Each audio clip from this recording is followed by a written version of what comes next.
Those are the championship banners, and the soccer still have room on the ceiling, if you can believe it, for one more. They're trying for their 10th one, or as they call it, one for the other thumb. And we'll see what happens when this thing gets started. But Ty Q, you know that San Diego is going to come right out, at least that's the feeling, right out of Dallas, and Dallas knows it as well. San Diego needs to erase the memory of the last two games in Dallas when Dallas seized the momentum in this championship series. A little bit of confidence perhaps lacking. Now in San Diego, they want to get that out of their heads immediately. Well, Dallas won the 2 in Dallas. It's too early, I think, to call it momentum. They did well in those 2 games. As we look at tonight's officials, Essie Baharmist and Joe Manfrey will be the officials on the floor. And ROSALIE KRAMM, who I believe is the only woman official in the Major Soccer League, will be the alternate official in this one. If Dallas wins tonight, then I think you can talk momentum, but certainly they have turned things around, and it's a credit to the Dallas Sidekicks. How many teams in how many sports down 3 games to none would have just folded up? It would have been very easy to do that, but you're looking at Gordon Jago, the leader of the Dallas Sidekicks. He has guided this team. They've turned it around. They've also gotten better from game to game to game.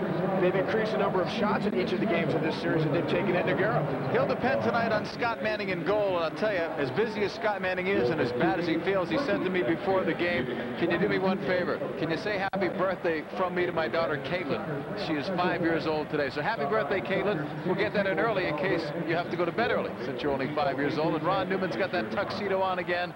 He doesn't want to hear anything, though, about champagne. He doesn't want to be jinxed. He doesn't like to hear that there is champagne. But there is champagne here, and it's on ice. No matter what, it'll go to either San Diego or, of course, Dallas if Dallas wins in Game 7. But they have to win here tonight. There's Scott Manning.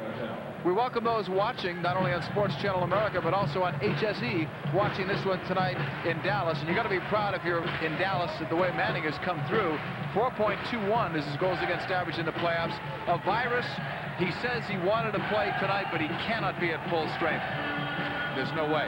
And he still was very much a question mark as recently as 6-8 hours ago whether he'd be able to play tonight. He's never a question mark, but look at his average. Higher in this series. They've not played as well, though, defensively. You've got to credit the Dallas Sidekicks the way they've played, and also some of the injuries on the San Diego backline, including Ben Collins and then Golovny in the last game. Tattoo over the ball with Chinapoo. Sidekicks in green. They're the visitors. We're underway in San Diego, game number 6. Chinapoo knocking it into the neutral zone. Here comes Wright. Puts it into another gear. Knocked away. Good hustle by Snyder coming back. This is number 10, Kevin Smith for Dallas. To Richard Chinapoo. Off the boards, kept in by Tattoo. Stopped by the footwork of McGEOUGH. Now to Kevin Crow. And a whistle. Wes Wade, let's see, maybe Tattoo bumped him right by the bench here. I believe the foul is going to be on Tattoo. Essie Baharmist made that call. That's all we can speculate on from here. Tattoo was arguing, and he did get the foul. Well away from the ball, but they want to keep a tight thing on, a tight calling on this every situation, especially early in the game. That ball went out of play, and Joe Manfrey is signaling that it's a goal kick, and the San Diego players, Usean and Whitman, both arguing quite a bit about that. Usean and Whitman were held scoreless the last game. So was Wright. First time that's happened in the series. Ron Newman wanted more offense tonight, so he put in Mirko Castillo. Let's listen. Jesse, get out of this! Bloody hell! Thanks, Coach. Scott Manning back in the action. Setting it up the head of Goossens. Now David Banks. Blocked by Goossens. With David Doyle. Right side, Kevin Smith. Right across, and it was just behind Goossens and high. Tough ball to play. Not much more he could do with it. Here comes San Diego. Wes Wade, bothered by a right groin strain. Not at 100%. Dougherty knocks it back to Wade. Snyder and Dougherty go for it. It's Paul Dougherty's birthday today as well. He celebrates his 26th birthday. Happy birthday, Paul. Here's Banks. Ladissur's wide open. Right-footed shot blocked by Snyder. Loose Dougherty. Manning. A brilliant save by Scott Manning. He'll forget about the virus for now, but I think he took a kick in the side of the head, and that's bothered him. A little adrenaline will make him forget about that virus for sure, but that was one heck of a reaction save, especially on the follow-up shot. The first one here, Ladisseur lines it up. It's blocked by Snyder, but now, look, Manning's out of position, but he still managed to get back up and make that second save off of Dougherty. I didn't see where a kick came, but he was holding the right side of his head. That might have been more in frustration than anything else or in anger, but he's okay. It's played up for Whitman. Tim Whitman, number 17, all the way in on Manning. Manning around the boards for Beto. Beto with a couple of goals in this series. Swings it to Yurimovich. There's that high pressure of San Diego after Tattoo. Now to Chinipu. At midfield, it's scoreless. 13 minutes to go. First quarter from San Diego. This is Beto on the attack. Off the boards. The trailer's Tattoo blocked by Woodbury. Here's you see it. 3-on-2 as the Sockers bring it back to midfield. Right side, Paul Wright. Holding. Right footer went wide. You see it after it. The cross, Wright scores!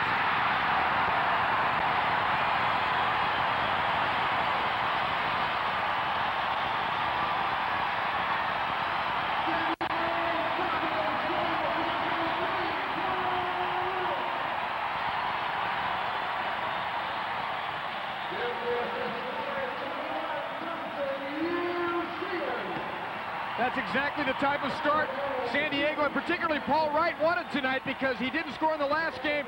And just before that, there was some confusion in the backfield between Agus and McGEOUGH. They went to switch players who they're marking. There's obvious matchups they wanted to stay with. As they were changing the players they were marking, it opened up for Paul Wright, and he finished it well. Well, he was scoreless, as we told you in the last game. He gets the first goal of this one. 2 straight games, San Diego has scored the first goal of the game after Dallas had a 3-game stretch in which they had done that in games 2, 3, and 4. Give it to Wright from Ucine at 2:26. Paul Wright's 11th playoff goal. Intended for Goossens. Now to Richard Chinipu. Ladisor chasing it. Won by Golovnia and Wade in there as well. Back to number 12 in white, Kevin Crowe. Ladisor. Reverse to Ben Collins. Wes Wade knocked away. Back to midfield. This is Ben Collins holding. Kevin Smith on him. Playing it up for Castillo. Knocked away by Agus, but Crowe follows it up. To Dougherty on the touch from Castillo. Castillo staying with it. This is his first appearance in this championship series. They're going to call a foul on Agus. He doesn't believe it either. Played out now to Dougherty. Nice drop pass. Ladisor, it's deflected wide. Dougherty off the post. Knocked away to the neutral zone. Ladisor fires, blocked by Agus. Nowhere to go. And now Castillo evens up the foul count. Agus scored the insurance goal in the last game, game 5 in Dallas. And now Castillo goes off in a line change. San Diego obviously enjoying being in the driver's seat here. That's what they like. The crowd's behind them. And now they want to dictate the actual rhythm of the game, and they are so good at it because they can play high pressure, they can play low pressure, they can go forward quickly with the long ball to the target, or they can keep the ball. Like that long ball for Tattoo. There's the double team. Won by Whitman and Woodbury. Woodbury looked for Dougherty. Somebody had to be open. They just couldn't find him because of the double teaming of Dallas. Wade chasing it with Snyder. Back to Manning. In game 5, it was a 2-0 San Diego lead, but they never scored again in better than 53 minutes. That last goal broke a stretch of about 55 scoreless minutes from San Diego. Here's Banks. Coming back. David Banks in his second year across the way to Dougherty. Blocked. McLeod in there with Doyle. It's loose for Wade. Knocked away from him, and now it's Whitman. Well, all the loose balls are being won by San Diego. They keep the pressure up. If they lose it, they immediately win it back. Here's Banks, the right footer. Manning trying to catch that one, and now McLeod right on to Castillo. Mirko Castillo, number 11 in white, sends it across to David Banks. Neutral zone for Banks. Now to Whitman. Whitman on the reverse. Woodbury, left footed shot, he scores! Woodbury!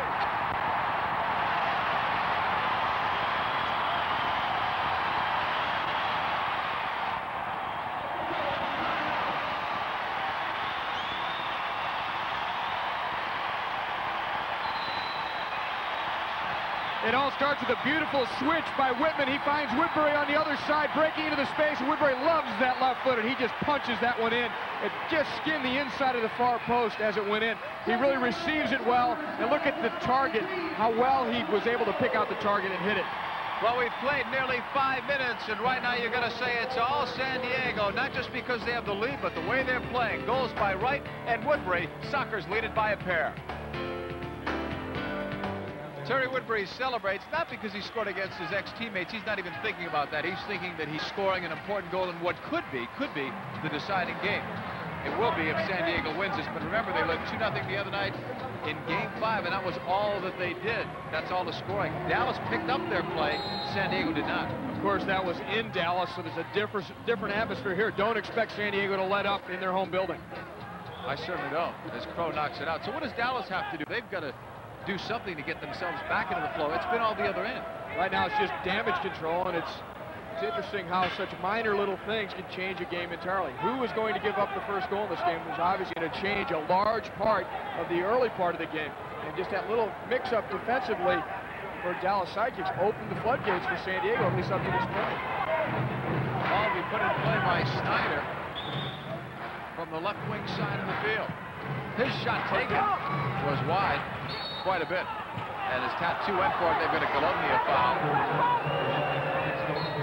Tattoo, number 9, shooting it, saved McGEOUGH. Well, that's what Dallas really needed. They could have used a goal like that right off the restart from Tattoo. But here comes Ladasseur. On the left, blocked by Uremovich. Manning out of his goal box area. Off the boards, nobody there. Paul Wright is for San Diego, and he just missed Wade with a feed. Chinapoo, now to Snyder. They've got Dallas playing on their heels.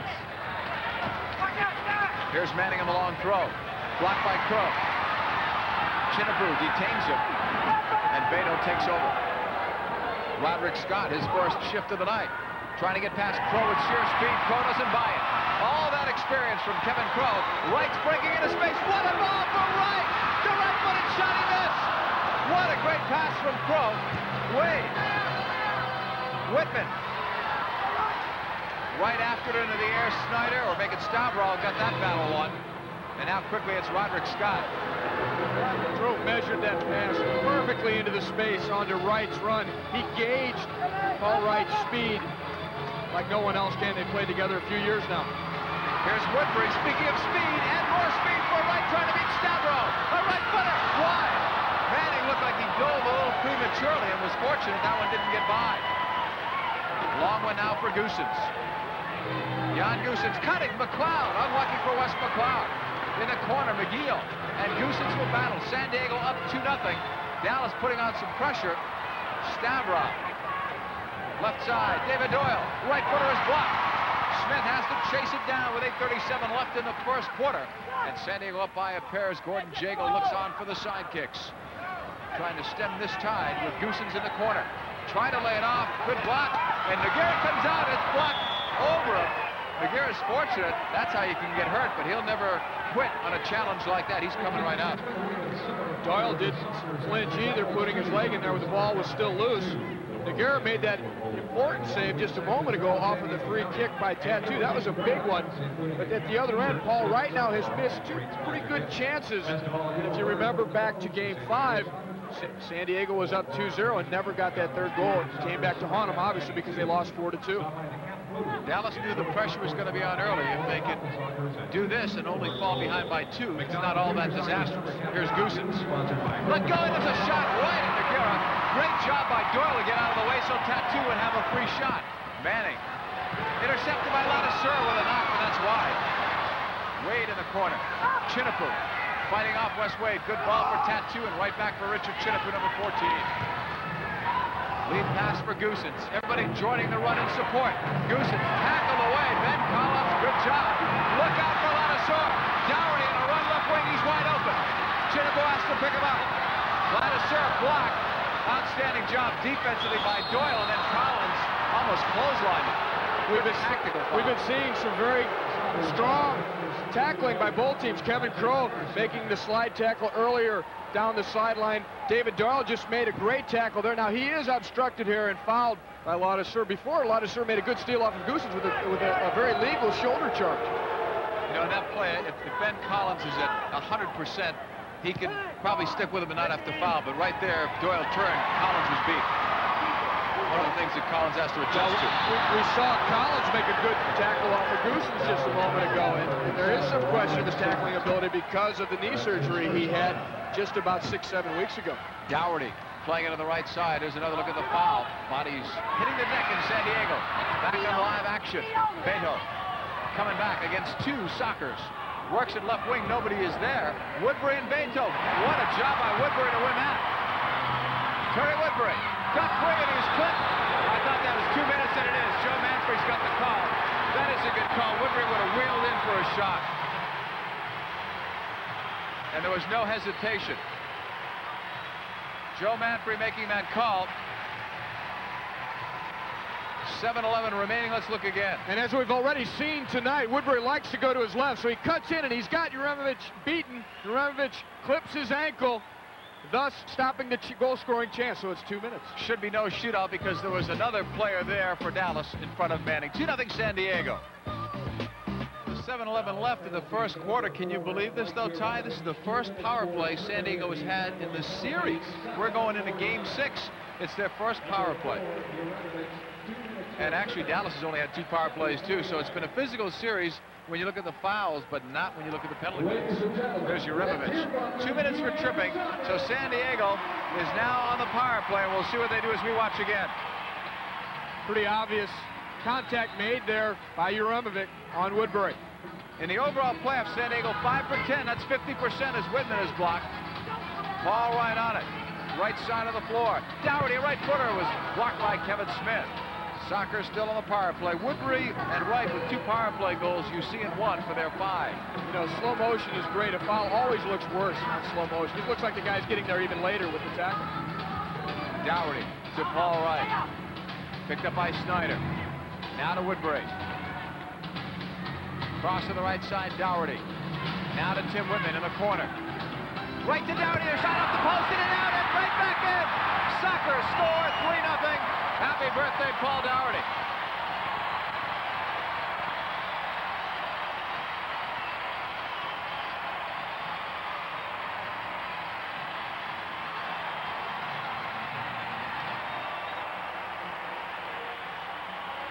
The goal will be credited to Thompson. You see him, but this is the second time Dougherty's hit the inside of the post, and it's come out. This time it came out and hit off the foot of Thompson. You see it was perfectly positioned, but Dougherty keeps the ball down low, on target. It stays alive. You see it is there to follow it up, and Manning has no chance. He's still looking for that first shot that caught the inside of the post and came out. 8:26 the time of the goal. It looked like it just hit, you see it, but he'll take it. He has scored enough great goals to accept the cheaper ones. That's his 11th goal of the playoffs. Dougherty gets the assist, and you see it had gone 21 games, scoring at least 1 point. It was snapped in Game 5. He's back on the board here in Game 6. 3-0 San Diego. They scored on their only power play of the championship series, and now Dallas has to really tough it out here, trailing 3-0. Yeah, that goal for UC may have looked like an accident, but the fact is, to be a good goal scorer, you have to be at the right place at the right time, and that was most of that goal just being there. He probably didn't even see it till it hit him. Restart in front of the Dallas bench. Pro, right side to David Banks. Sidekicks were champions in 87-88. I might have put them up a year during the pregame. I think I said the wrong date, but 87-88 when they beat the Tacoma Stars. That's the only time the Sockers have not won the championship when they've been in this league. It's hard! In the corner, Wes McLeod. Right back to Scott Manning. 3-0. San Diego leading in Game 6. It's a 3-2 lead for San Diego in this best-of-7 championship. Manning going long for Tattoo. Picked up by Kevin Crow. And then double team. Dougherty came right in. Shot by Doyle, and Banks may have saved the day. They were talking in the newspaper today about how David Doyle has been the one that has been killing him. You expect Tattoo to do the job, and he's done a good job scoring in every playoff game but one. But Doyle has been the real key marksman, leading all playoff scores. And to tell the whole story about Doyle, it's in tandem with Goossens. When those two are clicking, they tear apart the opposition's defenses. And they have such a good understanding of running off the ball and combination play. So many of Doyle's goals come from Goossens. And Goossens in the restart. To Chinnifu, it's blocked. Chinnifu with goals in 9 of 11 playoff games. Knocked it down, but right to David Banks, who lobs it. And Ron Newman was going to head that one back. Remember, he did that in game number 1? Headed that ball right back into play with his tuxedo. He thought about that one, but that one might have had to stretch for that a little bit. It'll be a restart, though, right in front of the Sockers head coach, and Kevin Smith will be putting it into play. 9 championships for Ron Newman. The only coach that the Sockers I've ever known.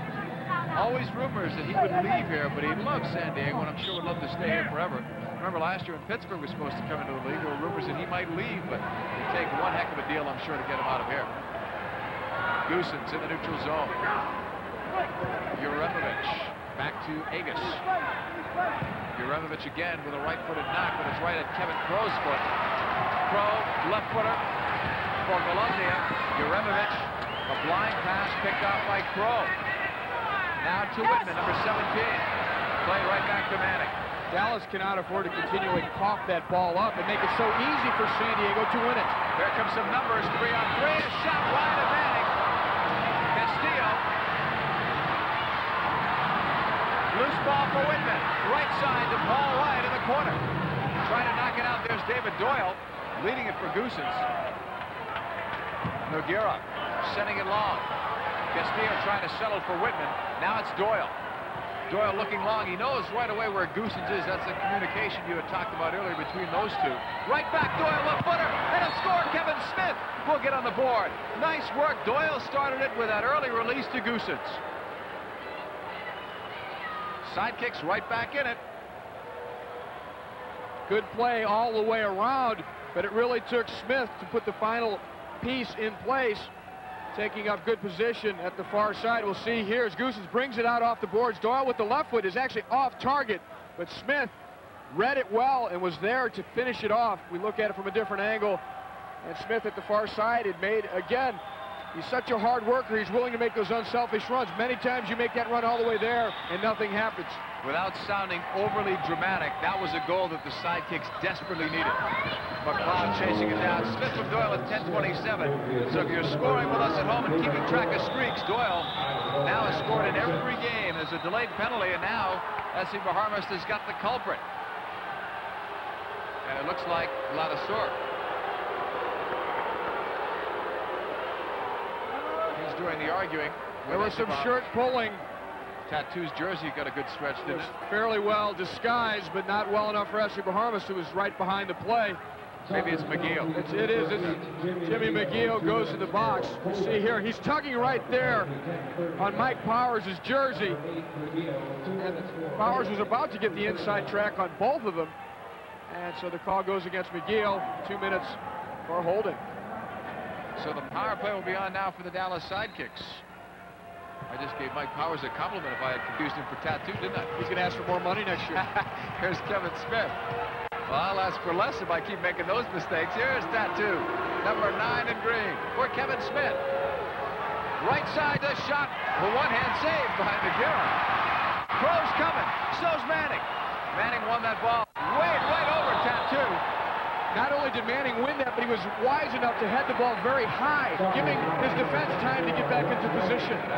Goosens holding it on the power play with 1:33. Man advantage. This could be a great situation for Dallas. They could find within one. Smith to Goosens, too slow on the pass. Smith will keep it alive on the right side, 50 feet away from goal. Across to Tattoo, number 9. Right-footed shot blocked by Wade, and it goes out of play. So there'll be a restart coming up. Dallas in the power play, 5 out of 15, 33%. Tattoo with 2 goals, Beto 2, and Chinipu with 1. McGEOUGH in the box for another 116.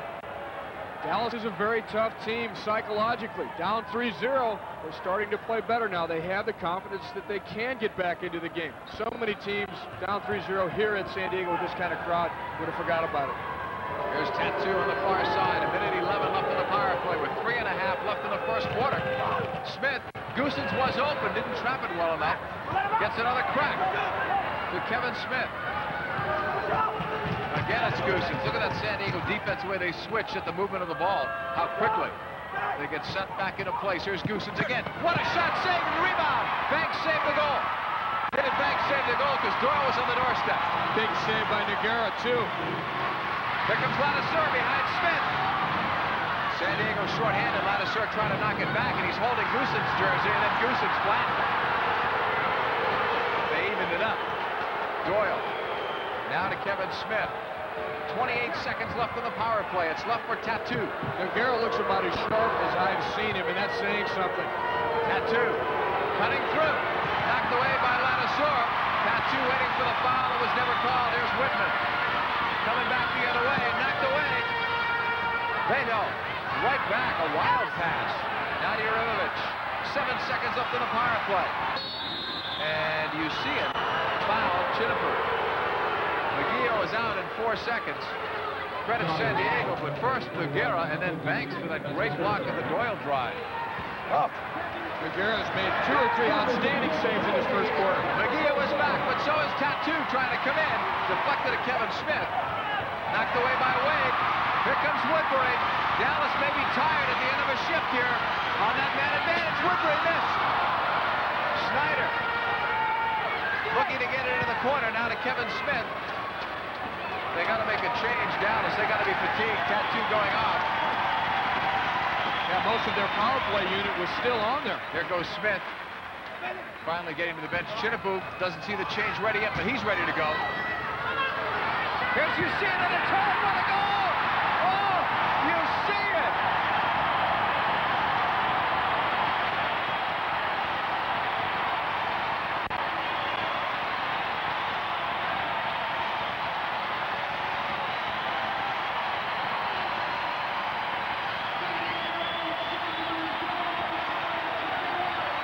We see the sign for Tomo Usean. This is a guy that almost wasn't going to play another year in this league. And look what he comes up with here. He uses his body so well, then lifts it into the space, and on the turn just cracks it into the upper corner. No way for Manning to extend himself quickly enough to get to it. And this is just top flight target style shooting. He hits the upper corner on the turn. He's got defenders draped all over him, and he's still able to turn on it and put it away from Manning. That's the oldest player on the field at 36. Thompson, you see it. It's 4-1 San Diego.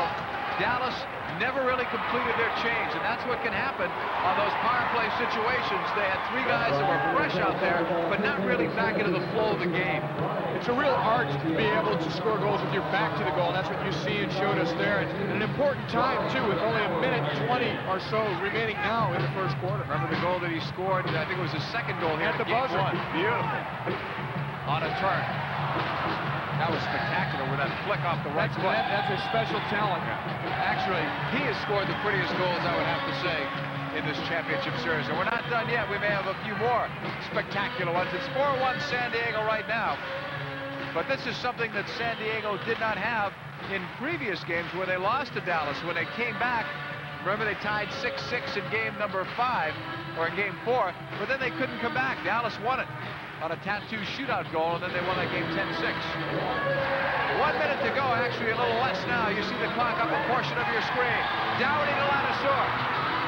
San Diego still trying to pour some heat. Still in the air.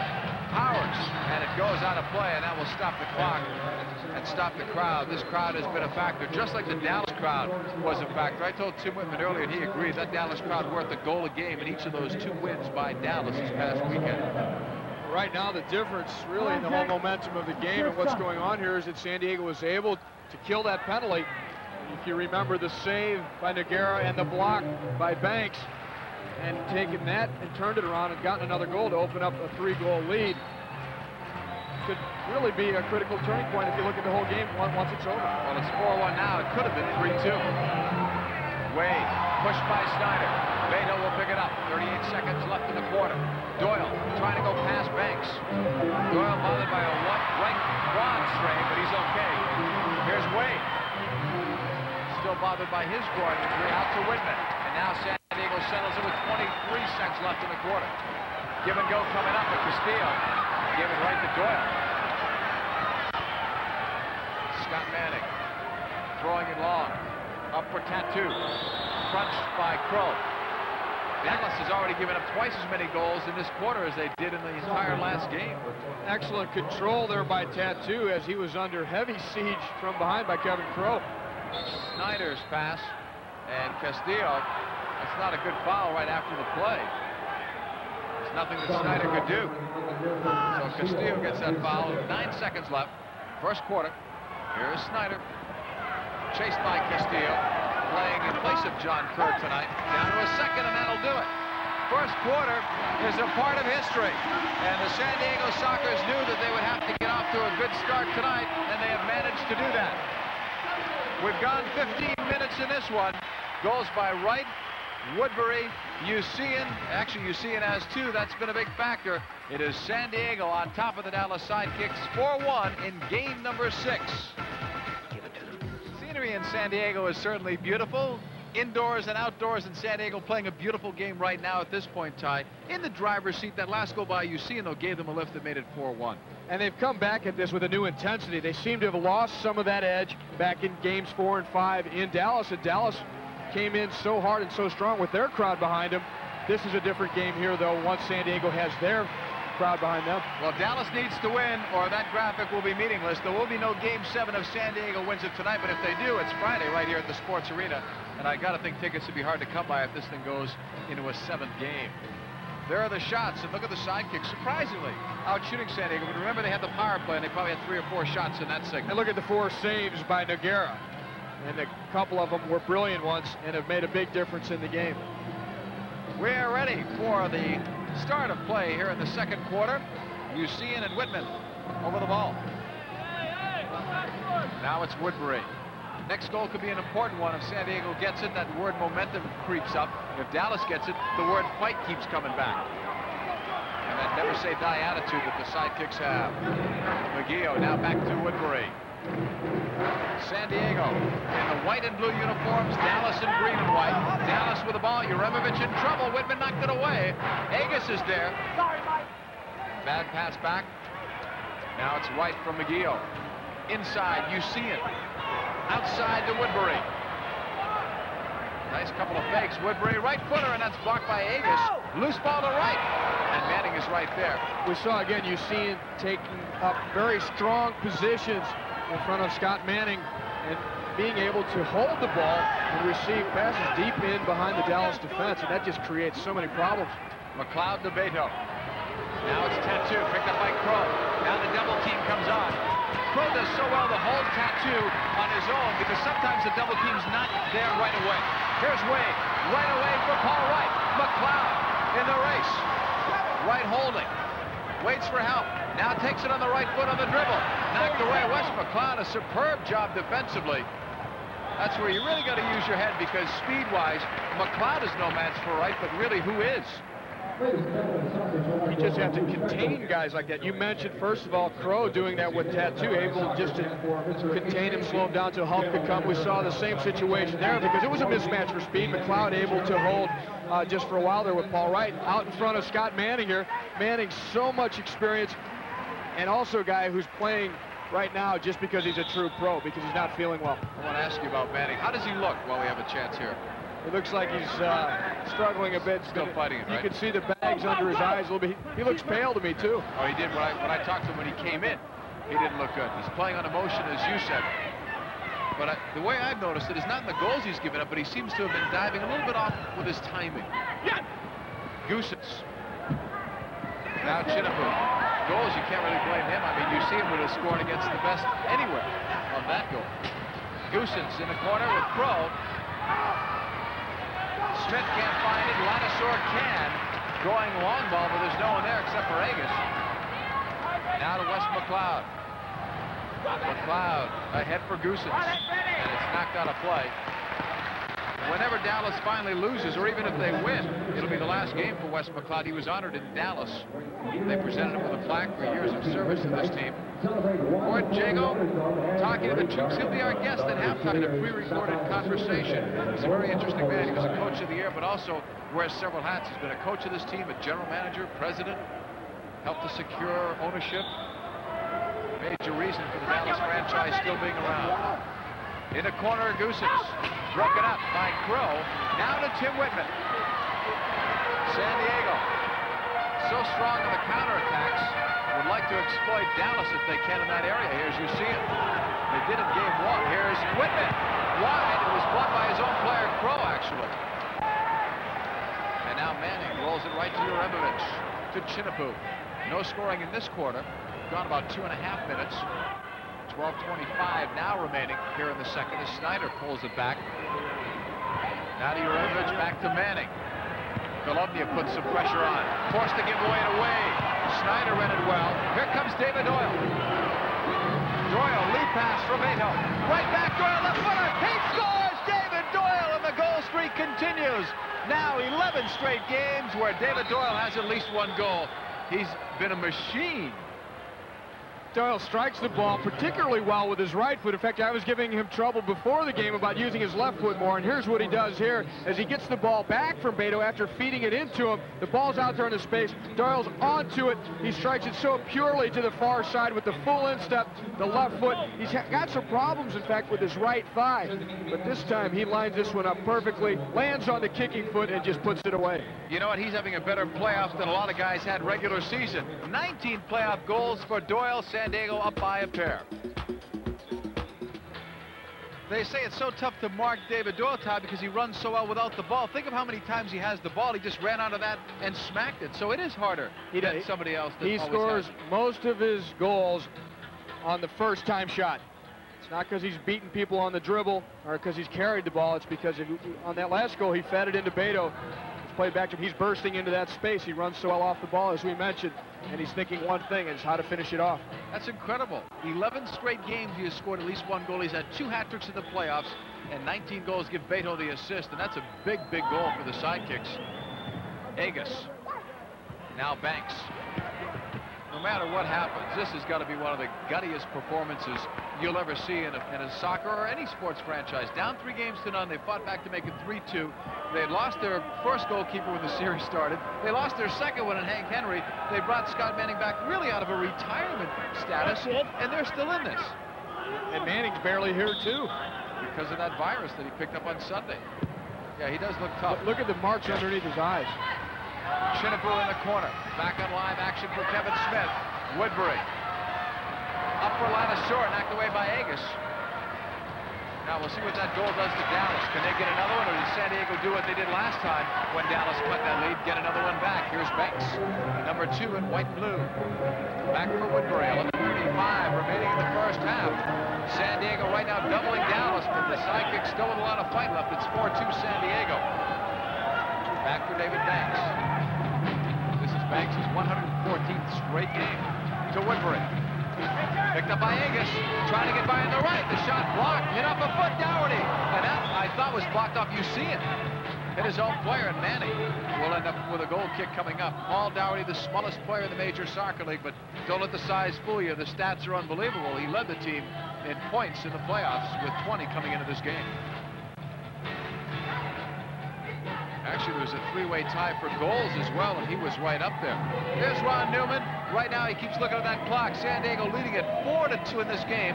11:14 to go in the second quarter. This is game number 6. If Ron Newman wins, his team are the champions again. If not, we go to game 7 on Friday. With Ty Keogh, I'm John Paul Della Camera. Hope you're enjoying this one tonight, whether you're watching on Sports Channel America or on Home Sports Entertainment in the Dallas area. Here's Kevin Smith. Sending it long. Looking for Roderick Scott. Crow. And Scott disappearing. Foul on Kevin Crow. Restart coming up here for Dallas with 10:53 left in the quarter. So physical play along the boards here. And the arm of Kevin Crow reaching around the front of Roderick Scott. That's the call. So tough to call those. Players look like they're both causing a problem. McGEOUGH sending it long, and that goes out of play. That's why this game is so hard to officiate. The offensive player holds the jersey of the defender to make it look like the defender's doing it, vice versa. There's a lot more of that going on than when you played, or you guys were more subtle than I even thought. It's much more sophisticated now, and it's called gamesmanship, for want of a better word. You're always trying to see any little advantage you might be able to get. You can use your hands a little bit, get away with it. That's what goes here. Here's the restart. Tattoo over the ball from the right side of the floor. Remember the last time he had one in this situation, he cracked it on goal. McGEOUGH got down very quickly, or it would have been by him. Now Tattoo wanted to make sure everybody's ready. And the whistle sounds. They'll get in a touch from Kevin Smith. That was a different look on the restart. Tattoo's shot up high. Got underneath it too far with the left foot. But that change in the philosophy enabled him to get the shot off. When Smith took it, kind of froze the San Diego players. Well, they have a few options on those set pieces, and it's pretty obvious that Tattoo's going to take a shot. It depends on when and where, and they try and do some decoys and off kind of getting set off the San Diego defense. I'm laughing at the sign. Not at you. I'm laughing at the sign. No, I understand. Tattoo's known for one who, when he gets taken down, always wants that call. Doesn't every goal scorer? Yeah. Start naming the names. Karich, Preki. It's in their repertoire. No foul. No harm, no foul, right? Well, now who's boo-hooing? It's the whole crowd. It's played back to Scott Manning. 4-2, San Diego leading it. Near boards for Bedard. Wright just takes it away. Play on. Here comes Paul Wright with a shot. Punched out by Manning. Big save for Manning right there. Can't use his hands out of the box, so he'll kick it up. Pro. Blocked by Snyder. Off McGEOUGH and out of play, and it should be Dallas' ball. Scott Manning. And now... Come on, lads, you're starting to bend. You're starting to bend, Essie. You're starting to bend, son. He's talking to the referee. He's not talking to his team, he's talking to the officials. Yeah, when he says Essie, he doesn't have anyone even nicknamed Essie on San Diego. But Ron likes to work the officials, and it may not be for something that just happened. It may be for a future call like they do in college basketball quite often. Right side now for Chinnifu. Now it's Wes Wade. There's only a couple definite matchups that have shown up in this game. One of them is Crow and Tattoo, which San Diego has done pretty successfully. But the three-line violation there on Manning. That's why you hear the whistle. At the other end, we've seen Collins starting to match up more and more with Goossens. But we've not seen anybody really match up with Doyle, as was speculated before the game, because what great statistics he's had over the last few games. Ron Newman said he didn't want to have to put somebody on him, but if he was burning him, if he scores a couple goals, you might see it. He's got one. Here's Wright. Shooting, he scores! Manning never saw it.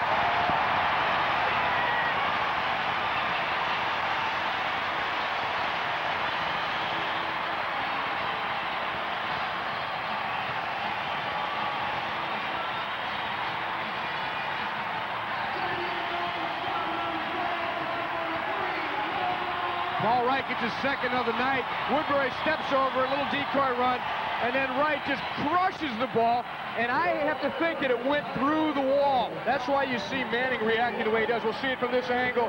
There's Woodbury going over it. Here's Wright with the right foot right between the two guys in the wall, and of course Manning is not pleased with that, because why have a wall there? All it did for him there was screen him. It caused him not to be able to really see the shot until the last second, and just really a poorly structured wall that did not hold its ground. 5-2 San Diego. If he doesn't see that ball until it comes out, he's got to hope that it's missed wide.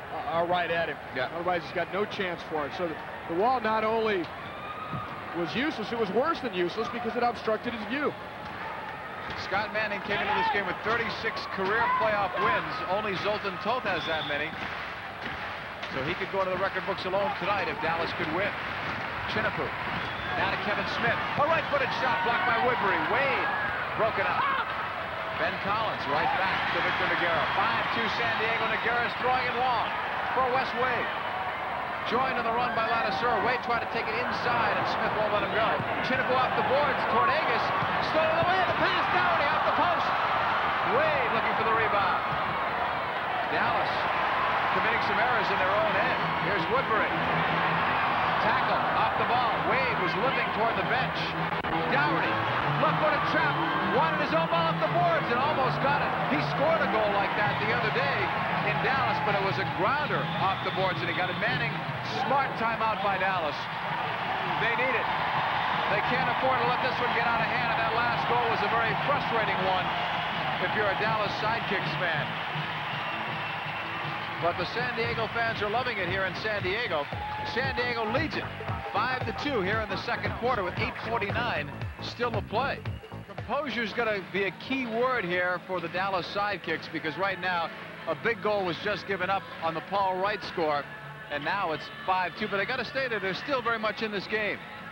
Well, they've managed so far in this game to be able to get back a goal and at least start to threaten. In other words, not lose it completely, not lose the confidence that they can play with the San Diego team despite giving up a few bad goals, and that's a bad goal.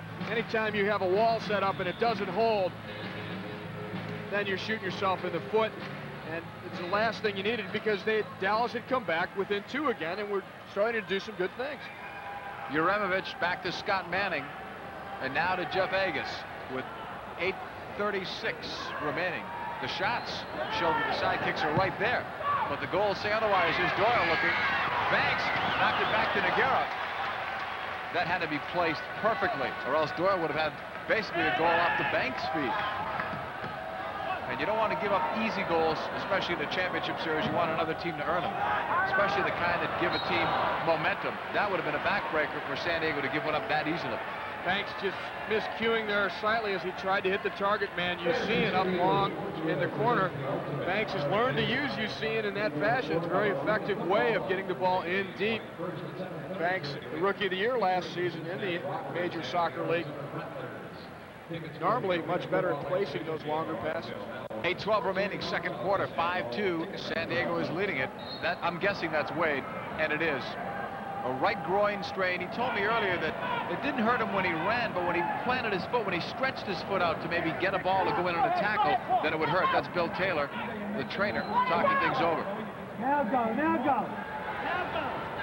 You can hear Ron Newman, I think, yelling, now go, telling his players when to release. Now Manning's coming out. Up for Doyle. Not a good touch on the first try, and Whitman will get it back to David Banks. Now to Kevin Crow. McGEOUGH. Right up the middle for Wright. Paul Wright getting it back from Kevin Crow, number 3, with 2 goals already. Right over the line, on the deep.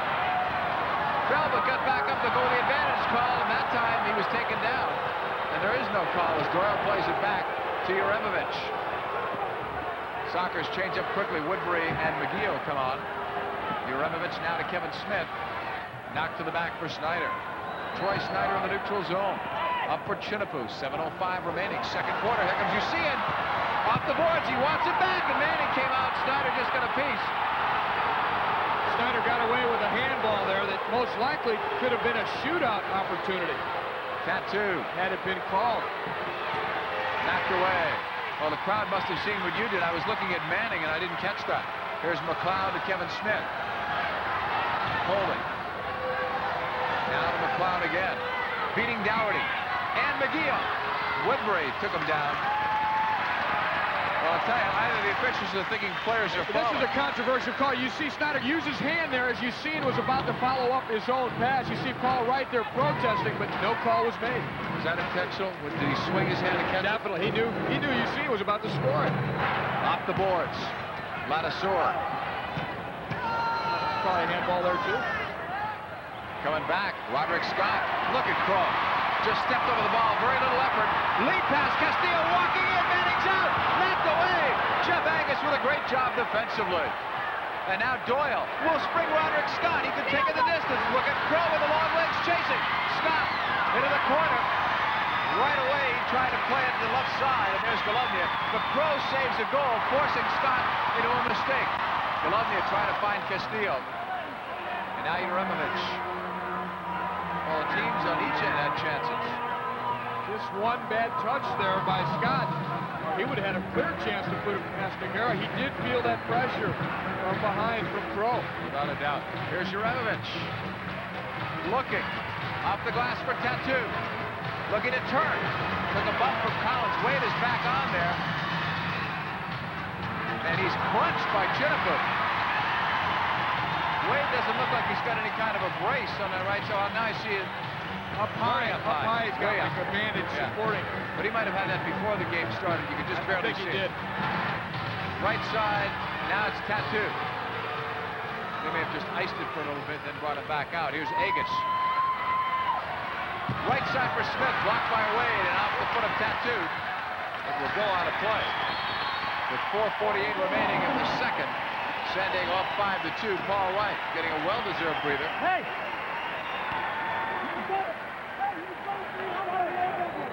Newman's talking about, I'm sure, that handball that was not called on Snyder.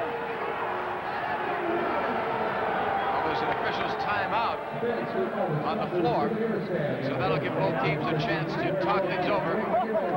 Ron Newman can't believe it. Well, he really believes it meant another goal. You see it. And that ball coming back to his foot for another shot at it. Let's see if we can pick any of this audio up. Those are the officials, Essie Baharmist and Joe Manfred, working the game on the floor. Game number 6 in the best-of-7 Major Soccer League Championship Series here in San Diego. The Dallas Sidekicks, a very game and very competitive crew. They know this is not over yet, but they can't afford to fall too far behind, because San Diego, you don't want to see them go on cruise control, and that's what happens when things go in their rhythm. They really do know how to set the pace of a game, and the other real tough part about falling behind to San Diego is Victor McGEOUGH, 2-time in a row MVP in the league, 3-time goalkeeper of the year in this league. He's not easy to beat. Here's Usain playing the ball to himself off the board, but just as he's about to take the shot on goal, Troy Snyder deliberately uses his hand on the ball. You see Usain was even swinging at the ball, expecting it to come all the way through. That's the call that NEWMAN is still incensed about and is trying to call to the attention of the referees. If I had seen it that way the first time, I wouldn't have had to ask you that question if you thought it was, because you could see right there. He was going for it. So the Dallas Sidekicks got a good break there. Either it was not seen by the officials or they didn't think it was deliberate. Either way. It's got to be deliberate. Woodbury bringing it back with 4:38 remaining in the first half. A reminder, we'll chat with the Coach of the Year, Gordon Jago, coming up at halftime. It was pre-recorded prior to the start of tonight's game. You see it with a pair of goals as well. Whitman leads for Usain, left footer save, Manning, it's loose. Oh, Snyder covers his face because he knows he almost knocked it in. No, he was already holding his face. He went up for the head ball with Dougherty just seconds ago and may have caught the top of Dougherty's head on his nose. I'm going to agree with you because he's still holding it down. I thought he had done that because he had almost knocked it in, but you're right. Now he takes another hit. He's hurting. Yeah, he's got to get off. Usain will be free. Down, he's open in front off the boards. It hops straight up. There's Angus just coming on a change. In some trouble. Now giving up to Stavro. Dallas drafted well last year with Stavro and Angus on this team. I think they've drafted well this year also. Time will tell on that. McGEOUGH sending it long on the right side. Whitman now to Ben Collins and right back to Victor McGEOUGH with 3:37 remaining. First half. Collins playing with real less and less tentativeness because of knee injury. If you remember in game 1, he only played maybe 3 shifts, and he's played more and more, and he's looked more and more confident about that knee. Here comes Wright into the corner, broken up by David Doyle. Doyle by himself there. Now back to Wes McGEOUGH. And back to the feet of Scott Manning with 3:10 left in the half. Tattoo was looking for a pass up front, but it never got there. It was too far. Coming off the bench, he wanted to get that in a hurry and try to take advantage of one-on-one with Pro, and it would have been no one else who could double team because there was a lot of open space there. There's McGEOUGH, the league's top goalkeeper. The numbers will tell you all of that. Angus is back for it. Back for Manning. 2:47 left in the first half. Manning can't find Tattoo, who's on now with David Doyle. Tattoo looking, stepping by Banks, and Woodbury knocked him down from behind. The other way, it's knocked over to Uremovich. 4-on-2 if they can make it work. Doyle has it pushed away, and McGEOUGH's there. Castillo hustled back there and made a fine defensive play. He's not known for that. Right, getting back some jersey, pulling a shot, he scores the hat trick!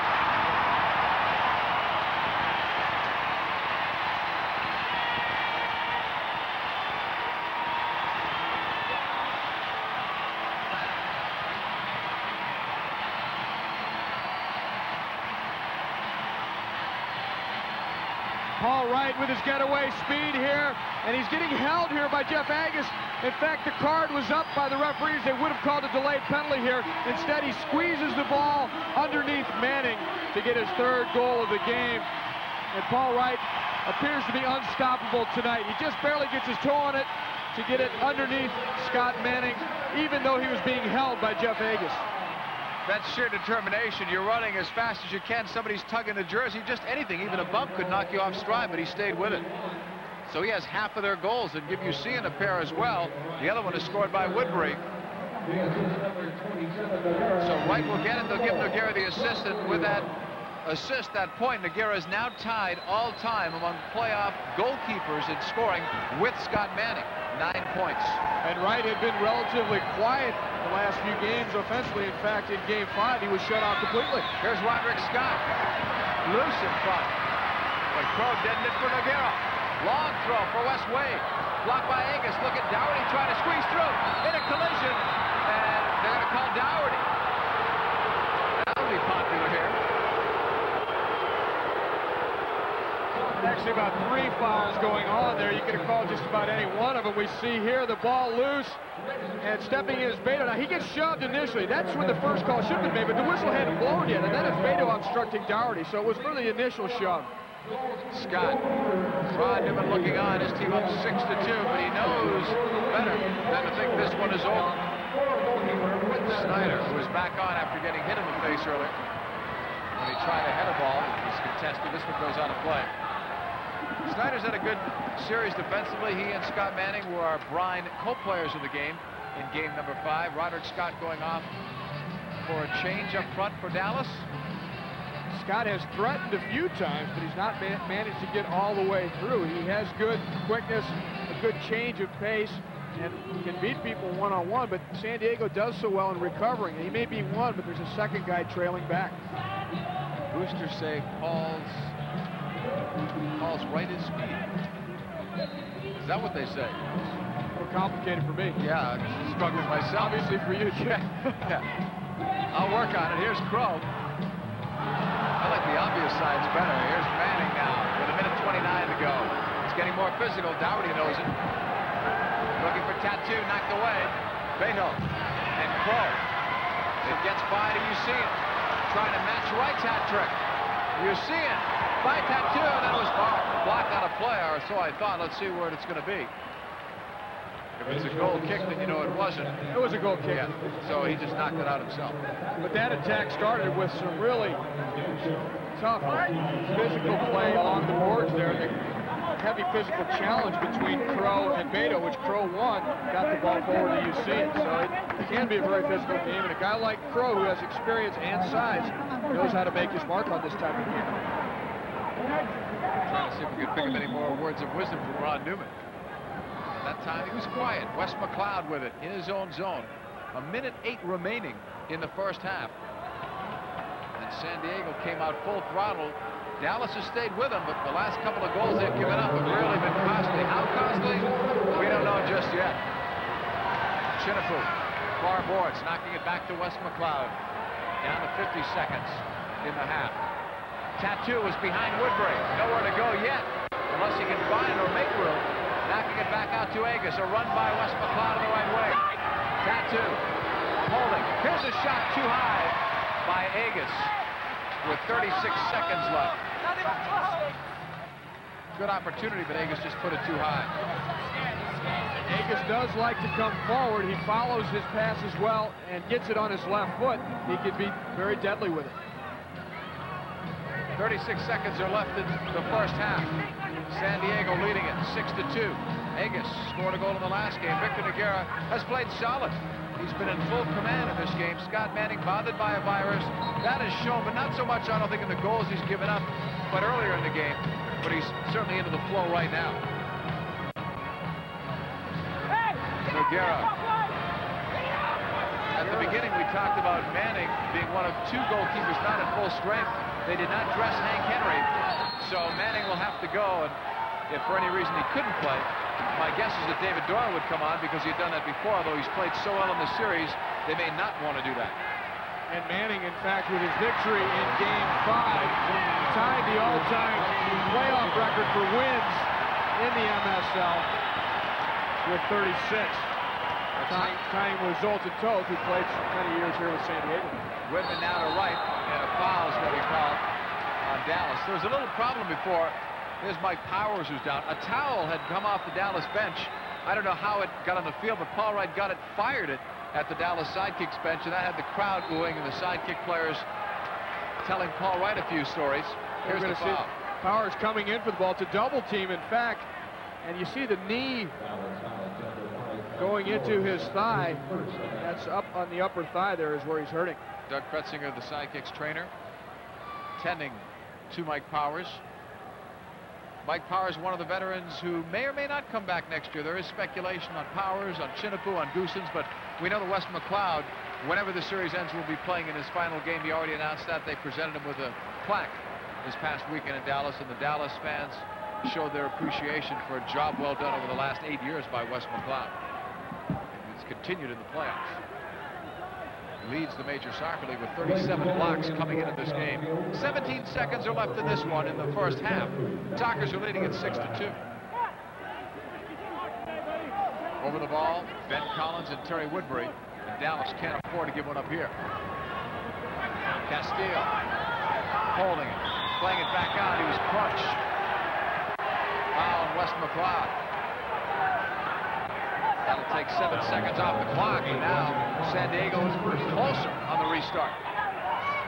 Woodbury, left footer low, blocked by Kevin Smith. Vegas, crunched by Paul Wright, and it's going to be an obstruction foul. Penalty. Well, that's even better. He just got in the way of Agus, who might have had a chance to go upfield. And Agus is really hurting. He never saw it coming. I mean, tactically, it might be good that he did that, but I can't argue that. I think it was the proper call, but there was some hesitation in the call, so which is why you might hear a little bit of I'll tell you why there might have been negative reaction from the fans and perhaps from the San Diego bench, but coming straight through his right, and he's no longer playing the ball once he's left his feet. There's Joe Manfred's got, I don't think he's got a card up, but Essie Bahamas behind is the one that the second guy. He ends up pulling a card, but here's a chance here. Now Wright knows the ball's past him. Now he puts the arm into the collarbone of Jeff Agus, and he piles into him, and he gave him a pretty solid hit. And when he saw that he wasn't going to get to the ball, he could have held up, but he didn't. He went straight through it, and he took a piece of Jeff Agus. I don't think Essie Bahamas called that late. I don't think we heard the whistle from the corner. I think the whistle blew immediately. It was a bit of a delay before the 2-minute card came out. Who are you? Hey, that's fucking bullshit. Smithy goes and tells him. The following huddle has been rated R. Well, Newman's claiming that it was Kevin Smith who convinced Essie Bahamas to make it a 2-minute call as opposed to just a foul. Sorry, folks, we just lost our PG-13 rating, but that happens. 6-2, San Diego leading it. Sorry, Coach, from up here, we disagree with you. I shouldn't be there. That's all. I don't know. There's Paul Wright off for charging. He left the ground. He's not playing the ball. Originally, I thought it was an obstruction, but it was a little more violent than that. Good call, I think, by Dallas, going with a 6th attacker, but they could get burnt on this. 6 seconds is a long time, and that would be disastrous to give one up. But Smith will play back. Here's Doyle, blocked by Whitman. The thinking might have been, too, that Smith is better with his feet than Manning, and use him there for an advantage. Well, the San Diego Sockers have done well in this one. 6-2 is the score, and the faces will tell you part of the story. David Doyle has 1 goal. Paul Wright has 3. He's already got the hat trick. You see in 2, and Manning has struggled with a virus. 6-2, San Diego leading. We'll talk more when we come back at the half. About Scott Manning being hurt before with his virus. We're looking right now at the shots. It's been very competitive. Manning struck a pair. We're going to start off by looking at UC's second goal. David Banks sends the long ball into the target player, UC, off the boards. And you won't see many prettier goals than this anywhere, because he uses his body so well here that lifts the ball and on the turn takes it fully out of the air and puts it into the upper corner past Scott Manning. That goal for San Diego made it a 4-1 game, and here comes David Doyle's goal. David Doyle's been on fire the last few games. This time he plays the ball into Beto and then follows his pass, and the ball is played out into the space. He bursts onto the scene and cracks it with the left foot into the far side corner. A beautiful goal all the way around. He beats McGEOUGH with just a great shot with his left foot. And then we're going to see Paul Wright score here. And just a set piece here, Terry Woodbury going over the ball as a decoy. Now the wall splits here slightly. I don't know if Paul Wright senses it or not, but when he hits this ball, it goes right up the middle between the 2 players in the wall. Manning doesn't see it, and it's well over to the other side where he couldn't reach it anyway. He got a late look at it because that wall did not really stand its ground. Well, Wright wasn't through. He wasn't. And look at this. He's being pulled and tussled by Agus the whole way. In fact, the blue card was out. It would have been a penalty. Instead, Wright is still able to finish it off with just a little toe poke underneath the on-rushing Scott Manning. And that's where it stands with a shorthanded situation. He's one of those guys that could fly in the open space. And the guy that he piled into to get the call against him for the penalty appears to be all right. Mike Power standing up on the bench. Here's Kevin Smith playing it back to Manning. Doyle now to Beto. We were told at halftime that Manning is okay, or appears to be okay, although I'm sure the virus had taken its toll, but that Jan Goossens probably would not come back because of the Achilles tendon problem. Caused him to miss game 2 here. Chiniper will play it across to Tattoo. In the corner, Doyle off the boards, a save by McGEOUGH. That would hit him in the face off Beto. Here's Tattoo. In front, save! Oh, that's as good as they come. Beto changed it much like you would in hockey while putting your stick down. It changed speed and direction, and McGEOUGH was there. That's awesome. McGEOUGH again with amazing reflexes, positioning, and reading of the game, coming up with that save. But the Dallas Sidekicks right now on a power play, but without Jan Goossens, who's a big, important part of this power play. And they're going to miss him dearly.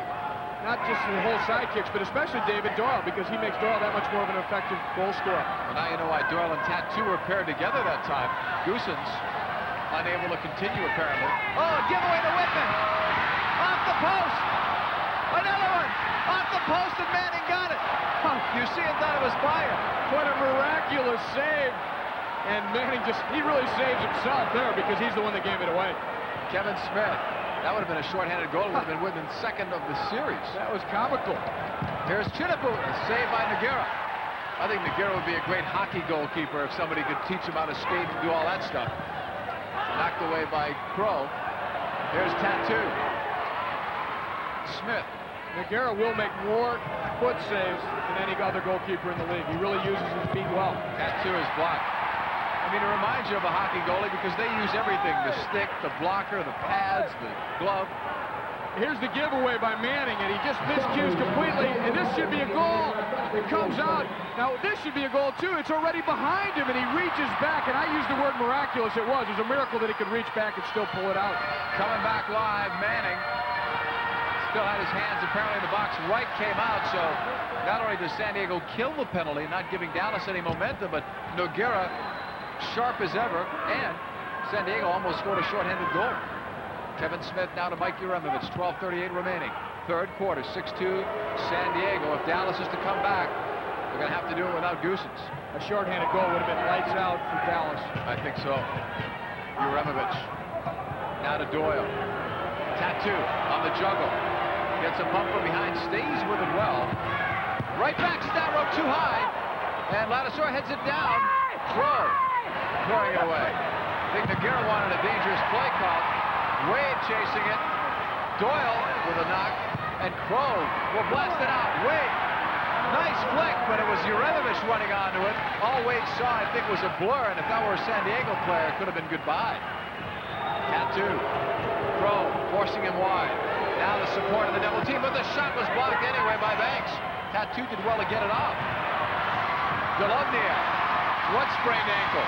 Well, we're seeing some sensational action here and a real battle going on, as you would expect in a championship final. In fact, one that could decide it.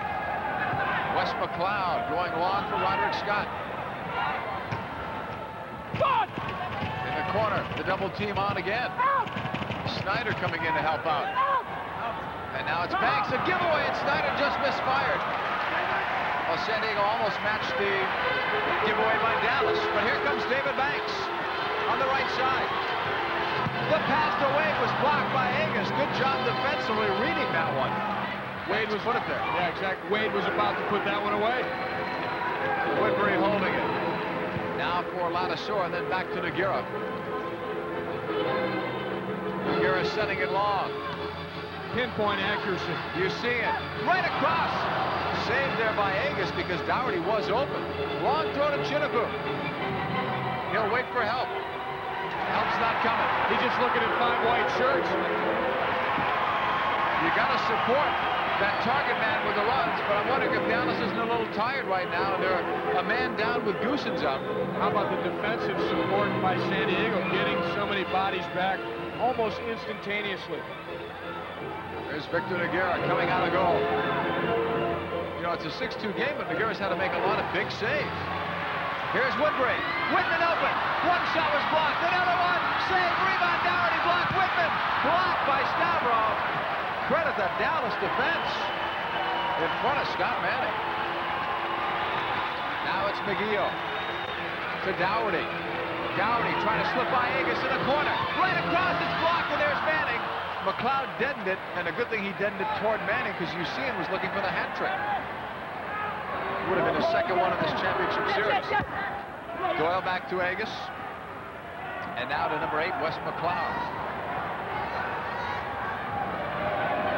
Right side to Tattoo. Backed away. Agus. McLeod again, it's Kevin Smith. Now to Jeff Agus, 9:25 remaining in the third quarter. Here comes Dallas trying to cut away that deficit. They're down by 4 at 6-2. Here's Tattoo. Shooting it right at Woodbury. Tattoo again. Chesting it. Holding it. Trying to get by, and Woodbury took him down. Tattoo may have helped draw that one a little bit. And he's not exactly a crowd favorite here in San Diego, but he was fouled, but he will play it up and make it look worse. That shot was blocked by Wade. Shinapu coming back. Ahead to Kevin Smith. Trying to hold that as a target player, and McGEOUGH did well to stay with him, enabling McGEOUGH to get the ball. And to hold him. Well said. McGEOUGH setting it long. Wright can't get it. Ladouceur got a piece. And the rest. Now to Benny Collins. Collins over the line. The give is to Ladouceur. Shot is blocked by David Doyle. Off a deflection. Shinapu now to Doyle, and right back to Scott Manning. Well, we've been scoreless over 6 minutes into the third quarter, which really plays to San Diego. They have the lead. Time's running even lower for Dallas. Collins. One of the reasons it's scoreless, both teams have had a little luck here, but also the goalkeeping has come up big when they've had to. Oh, it's not been for a want. It's not been for a want of chances. There's been plenty of chances. More than you might expect in a game that could decide it. Ladouceur out of Ben Collins, and then back to David Banks. Patience, a key word now for San Diego, and the fans love it. Headed away by Uremovich on that giveaway pass from Banks. Shinapu. Uremovich across the way. Tattoo just coming on. Castillo on him. And Collins. Tattoo can't get it by Ben Collins. Beto helps out for Tattoo. Poke on the opposite side. No good. Too far away. And now Snyder's back for it. Snyder named to the All-Star team this year, but was injured and unable to play in Baltimore. Tattoo got by Collins. Now against Whitman. Tripped up by Whitman. A foul, and Tattoo is looking for the 2-minute card. Could have been there, really, because he was slipping past Whitman. Look at the replay here. He had already beaten Ben Collins along the board. Now he accelerates. He's taking on Whitman. He's going to change directions, and there it is. Pretty obvious that Whitman wasn't going to get to the ball, and he takes Tattoo's legs. Tattoo has the right argument. Should have been 2 minutes. Comes back into the neutral zone. Well, it comes down to he's almost like the boy who cried wolf. He's asking for that call so many times that they don't feel like they can give it to him every time. But that was a case where he was right. Doyle played it back, and a whistle calling a foul on Wright. Dallas would have preferred the advantage there. They had gotten possession of the ball. Gordon Jago with the sport coat off. It's getting hotter, I'm sure, on that Dallas bench. I don't believe you can underestimate how much Dallas misses Goossens. Doyle. Well, let's get into that a little bit. Banks. I think you're already seeing it in Tattoo trying to do so much on his own. He feels that pressure without Goossens in there. He's going to get more shifts, too, isn't he? Yep. Agus. And then Collins trying to step over him. Well, if Ron looks back to his ledger, he's got to maybe chalk that one up to a makeup call. He wants to change. And now Tattoo will have a restart coming up to the left wing boards with 6:55 remaining in the third. Dallas down 6-2. Tattoo playing it to Beto, touch. There's Agus, and McGEOUGH swatted it away like you would swat a fly who was bothering you at home. Looked like he was playing ping pong. Oh. Okay, Beto's been unlucky, hasn't he, in the box area? Couple of decent chances in this one. One was off a flick when I believe Tattoo shot it. He tried to redirect it, and then that one. Here's Tattoo. Straight arm by Ladasseur. Well, that's at least obstruction. Well, what it does is it frustrates Tattoo, and it can take him off of his game. Beto up for Tattoo. That's the third time. He got whacked on the ankle. He's got to be wondering. I don't blame him. I don't blame him. Ball is played back now to McGEOUGH. Well, he gets himself into some of that trouble because he is play acting sometimes. And the referees don't want to appear gullible, so they even hesitate when they really think it is a foul. And then when you hesitate, it looks bad if you call it later. Right. It's too late. Here's McGEOUGH. On the long throw, Beto. One of the few bad throws that McGEOUGH will make right to the enemy. McGEOUGh. You see him wants his own ball again. Agus doesn't buy it. Dougherty coming in. Look at this contact. Things getting a little scrappy and sloppy. The whistle needs to come out maybe a little more. I agree. Crow now to McGEOUGH with 5:37 left in the third. Before you see it, right through. Nobody at the doorstep. Dougherty to Kevin Crow. Tees it up, left footer, save, Manning. He punched it straight out. Hours with a knock. Chinipu. Along those boards, plays it back. A knock by Beto to Jeff Agus. Agus has really made an impression on this team in his rookie year. Playing a regular shift, left the team for a while to try out outdoors in Europe, came back and got in his stride, and he's been playing regular, especially here in the playoffs. He does. He's a stabilizing force back there. Even as a rookie, he plays with a great deal of poise. It's very reckless, too. He took quite a hit from Paul Wright. He came right back out. Here's Scott on the chest trap. Now the turn. Off the boards. Nobody following. Well, Wes McLeod came in a little late. Almost made it work. Ladasseur. Dougherty. Right back. Ladasseur. Now it's Doyle. To midfield. Doyle. A one-man gang and a save by McGEOUGH off the right hand. McLeod looking. Yeah, Doyle makes the most of those shots. Here's Snyder across the way to Kevin Smith. Doyle with a knock back to Kevin Smith as Doyle was upended. They'll go with the advantage call. Not much advantage when the ball goes to the corner. Oh, and then Doyle came back and clipped Dougherty. This looks like a hockey hit check. Here's Castillo shooting it in wide. Right side Ladasseur now to Paul Wright. Oh, it happens when players think that they get victimized and a call's not made. Sometimes you see that retaliation, and that could have been dangerous. What I saw Doyle try to do to Dougherty. Here's Wright. Snyder missing the tackle. The shot too high. Doyle. This is as ragged as it's been in the series right now. Woodbury. Shooting it wide at Manning. Wright trying to settle it. For Ben Collins with 3:50 to go in the third. 6-2 San Diego. Dallas would do well here just to collect themselves. A miscommunication and Chinipu comes back, but Collins is there. Collins thought Whitman was staying, and he went forward. Collins has played a much more inspired game here in Game 6 than in any of the other games that he appeared in, and I think he's trying to make a point that he's coming back from that injury. I think previously he was using that as a bit of an excuse, and he took some criticism even from the Dallas team. He's trying to prove a point. He said in the newspaper today he felt bad. He felt that if he were totally healthy, that they would have had a much easier time with Dallas, as good as Dallas is. Remember, last year he was the MVP of the series. 7 goals, 4 assists, 11 points. Plus, he played magnificent defense. Here's Snyder with 3:05 remaining in the third quarter. San Diego leading at 6-2 with Ty Keogh on John Paul Della Camera. They've got the music on full blast here in San Diego as Wade takes over at midfield. Waits for help. Finds it in Woodbury to pass it a little behind him. Now San Diego will settle it. They can run, they can slow it down, they can mix it up, and they're sometimes predictable, but oftentimes very unpredictable. When they're predictable, they work it so well that you still oftentimes can't stop them. Well, this also comes with the luxury of having a 4-goal lead and having the crowd behind you. You can really milk it. And they're trying that now with Banks. Before you see it, picked up by Uremovich. You see it, the turn! Great save, Manning! Whitman off a header. Agus with a clear back to the neutral zone. Boy, then you see in shot tested Scott Manning, and he hasn't been tested like that in a bit, so that's even harder to stretch out like that. Downey in midfield. Crow will let it go for Banks. Off the boards, Banks' his own ball, a shot wide. Whitman, if he had maybe a foot bigger shoe, would have knocked that home. That's all he needed was a bigger foot. That was there.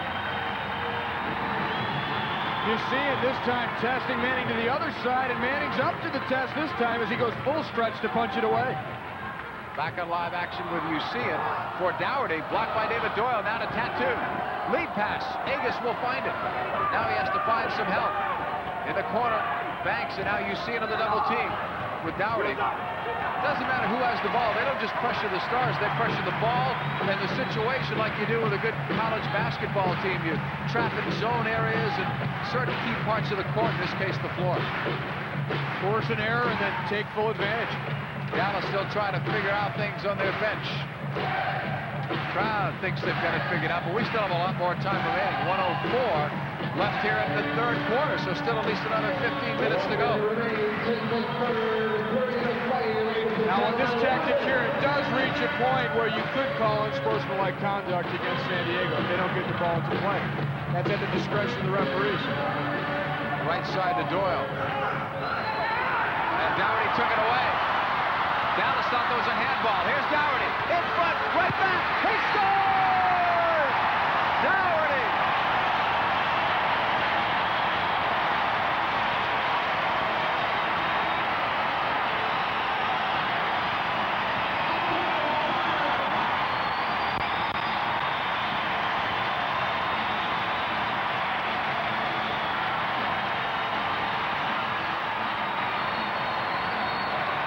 San Diego lightning quick to take advantage of counterattacks. A nice little heel flick off the outside of the foot over to back to Dougherty from Castillo. It starts here, and Doyle was claiming that it had gone out of play, actually, and Dougherty takes off on the counterattack.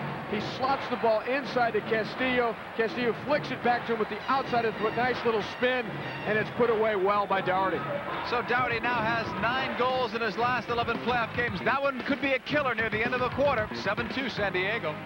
San Diego leading it by the score of 7-2. Dougherty from Castillo at 14-23. So Castillo has not played in this series.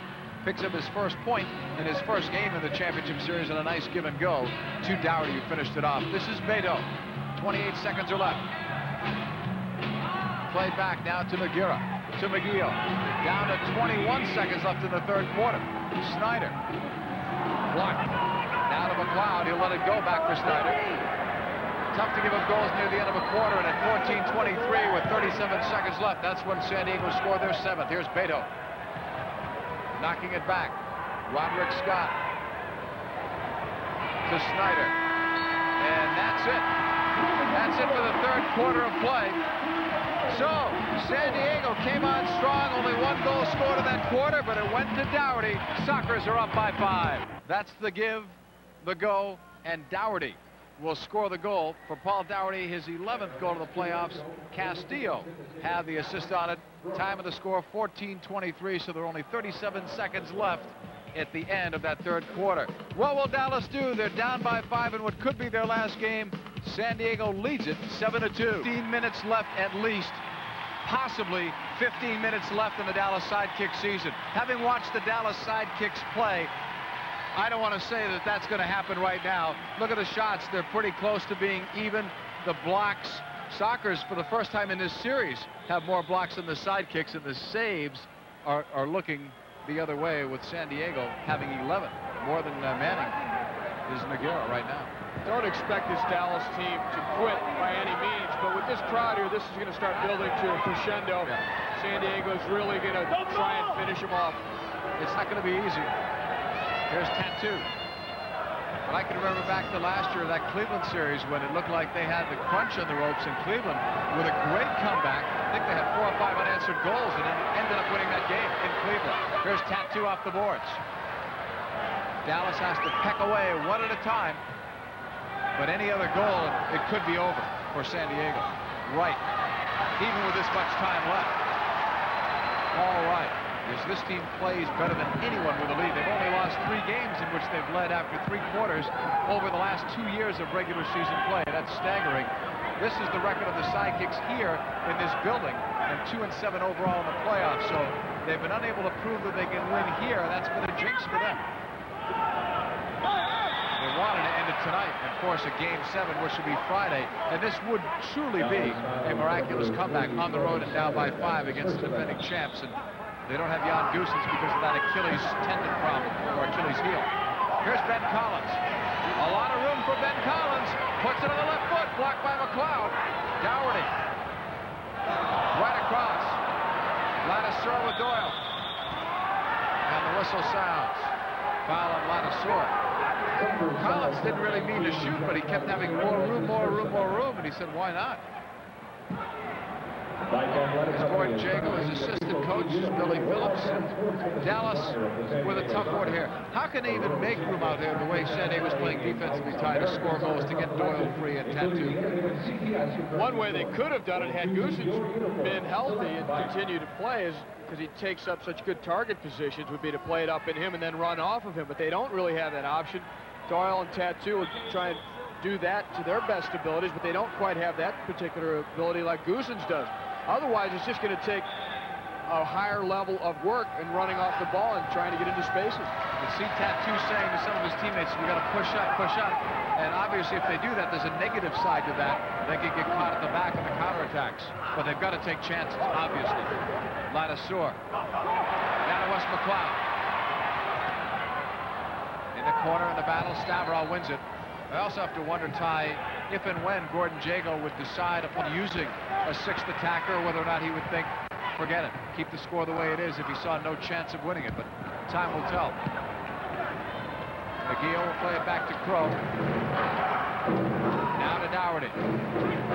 Still way too early to even try a 6th attacker in most people's books. So I'm certainly not suggesting it now, but at some point, McGEOUGH. And this will land on the Sockers bench and stop play. San Diego leading at 7-2, a hat trick from Paul Wright, a couple of goals by Thompson, Usian. Dougherty has had another strong game. It's going to be tough for the voters to pick an MVP in this series. I like Usian, I like Kevin Crow, I like Dougherty as well. The unsung hero might be difficult as well. McGeough's got to be in there. As you say, I can't see McGEOUGH giving up 5 goals here either, much less 6. Tattoo off the boards.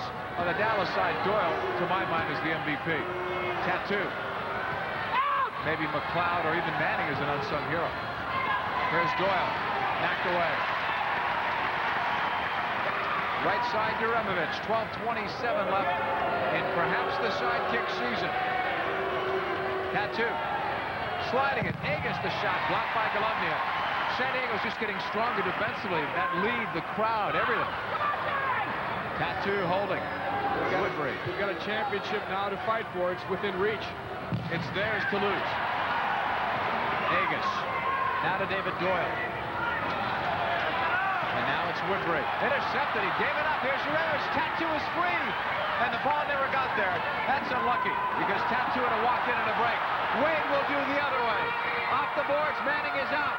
Net's empty, but Snyder crushes in a Wade.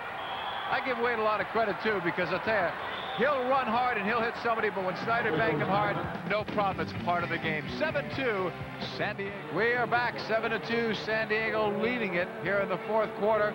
Fans are having fun here in San Diego. They're looking for another championship. A lot of the attention this week has been focused on the America's Cup race. The finals are this week, but indoors, it's the San Diego Sockers that are trying to take some of the limelight and spotlight and give Ron Newman a full set of jewelry. 1 for every finger, 1 ring, including both thumbs. He's got 9. Kevin Crow putting it in play. Blocked, and it goes out of play. Stavro last touched it.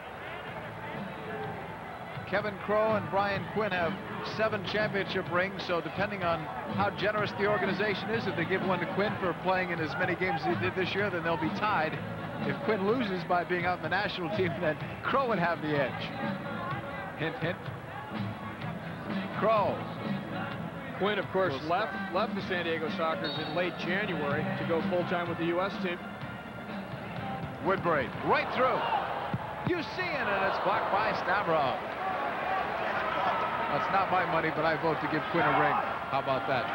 Here's Paul Wright in the neutral zone, giving it back to Ben Collins. San Diego up 7-2, 11:26 remaining here in the fourth quarter. Collins on the left side. This is Kevin Crowe. Off the foot of Ben Collins. In the air is Uremovich. Usean to Paul Wright. Look out. He got underneath that a bit too much and put it upstairs. Again, it was Usean, though, who set the plate for Paul Wright. You see him playing again with his back to the goal, clearing the space and then laying the ball off to the run. Paul Wright just really trying to put too much on that ball rather than just get it on target. Wright knows he should have had one there, but he's had some big games for this club.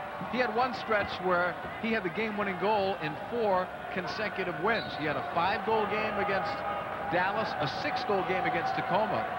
Very explosive, and he's on his game tonight. Manning giving it up now to Wes McGEOUGH, to Chinapu, who's had a magnificent overall playoff series. Back for Beto. There's no quit in the sidekicks. We didn't expect it, and you're certainly not seeing it here as Crowe comes back. Into the corner. Wade got a piece off Manning. He's hurting. Slow to get back. Dougherty keeps it in the way. Blocked. Stavro. There's that killer instinct, though, that has really separated the men from the boys. And another intangible of the San Diego Sockers. They can change players, but when you put on the blue and white uniform or the road blue, it seems like you develop that killer instinct. I'll tell you what, no quarter given physically either by either team. Even in these last few minutes, we saw Dougherty just piling into a few people along the boards. There's Snyder. What a hard-nosed player Snyder is. I know you talk about not going into the defensive shell, but they're going the other extreme. They're attacking more than Dallas. And Dallas needs the goals. Agus to Stavro, approaching the 10-minute mark in this game, and possibly in the Major Soccer League season. Dallas just doesn't seem to have the wheels. Castillo has some wheels going here, going long for Wright. Into the corner. Wright with a flick back. Here's McGEOUGH missing. Woodbury won't.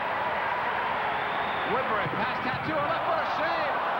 Beautiful by Manning. Great shot by Woodbury, too, because he really got power on it, but he also kept it low and towards the corner, forcing a great save.